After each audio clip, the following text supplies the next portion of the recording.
Bing Reyes po, yung lingkod at kaibigan. Reaction vlogging. Ang mga bata, tahimik lang.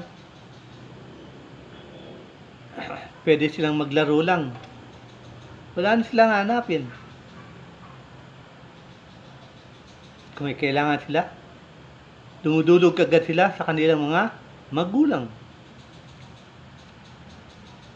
At kung magsasalita sila, sinasabi nila yung totoo kung ano dito sa loob. Hindi plastic ang mga bata. Totoo sila. Kaya nga, sa korte, yung testimony ng bata, mabigat. Dahil totoo ang sinasabi nila. Kung ano nakita, hindi sila gumagawa-gawa. Higit sa lahat, madali silang sumunod. They're obedient and trusting. Mapagtiwala. Kaya naman maraming mga batang inaabuso. Pag-abuso naman, may kalalagyan yun.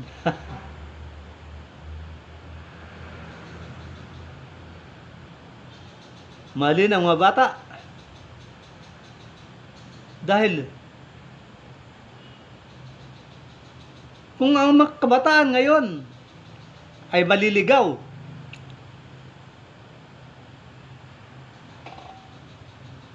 wala na tayong hintayin pa.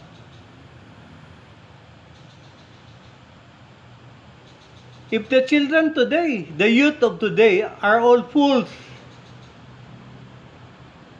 then we already know the future.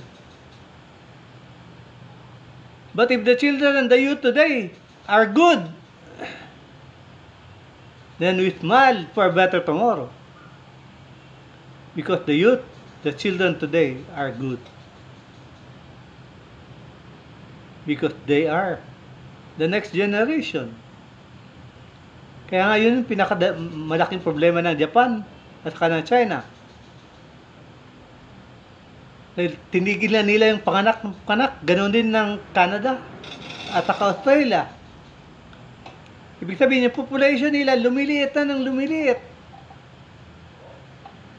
Pakunti na ng pakunti sila. At bago pa makabawi, wala na.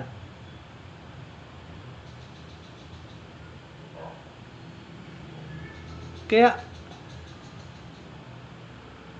kung may kabataan ngayon, alagaan, bigyan ng alaga, bigyan ng pansin. At kung kaya nating mag-ambag ng tulong para sa kanila, mag-ambag tayo. Dahil sila ang next generation.